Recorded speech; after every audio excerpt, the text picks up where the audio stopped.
Hello and welcome to my review of the Acer 27-inch G-Sync enabled IPS gaming monitor. Stick around for my thoughts on the XB270HU.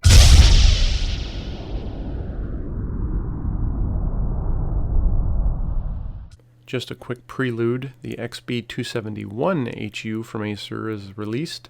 It is probably the same panel as the XB270, but the 71 has a new bezel, new stand, and the second iteration of the G-Sync module with HDMI. If you're looking into purchasing the new XB271HU, this review still might be useful. Cheers!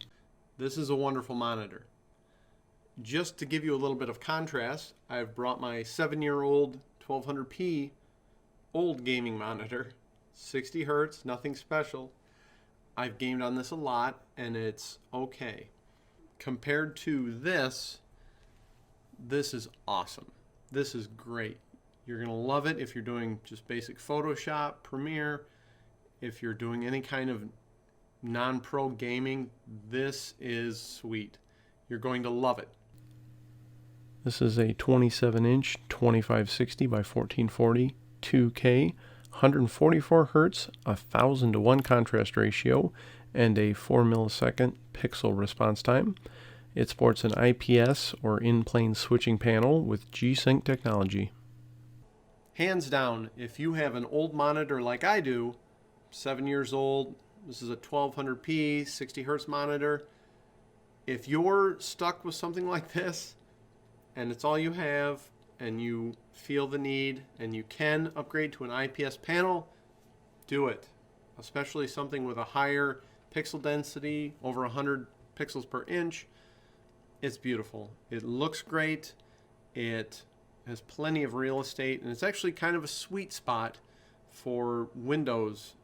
Windows is still working on scaling for 4K, so I would stay away from 4K myself, unless you really need pixels. You're into photos or something. If you're a professional gamer, you're going to stay with a TN panel.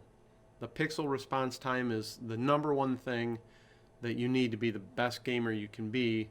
If you really want to be the best, that's going to be your best shot of getting to be the best.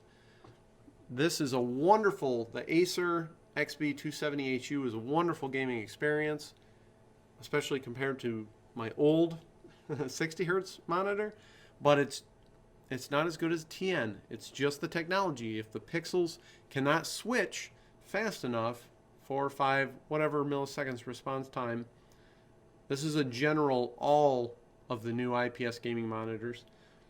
If they can't keep up, they can't keep up. It doesn't matter if you're at 500 Hertz refresh rate and your graphics card is the best one in the world. It doesn't matter. It's 100%. Can it keep up? Here's where I warn you about the 165 Hertz refresh rate. It is a benefit of the second generation NVIDIA G-Sync module with HDMI, but it's also a little bit of a marketing ploy. It's kind of a placebo effect. Looking at the panel itself, it actually does have a little bit of backlight bleed, but what IPS panel doesn't. It was fairly uniform in its color. One thing that I did notice looking at completely white screens is there's a little bit of a yellow tint to the backlight itself. If you are a gamer, but you're only like 90% of a gamer, get something like this. Get an IPS gaming panel. If you really don't care and you're just an average gamer, save yourself half that money and just get a regular 60 Hertz IPS. But you really want an IPS if you're not a hardcore gamer. It's night and day difference, old style to new style.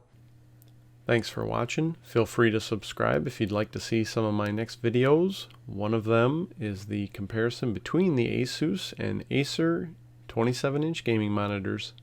Cheers!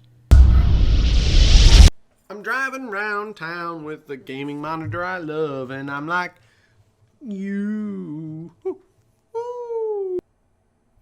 You get to stay. You? Get out of here. Off the island! Get off my island!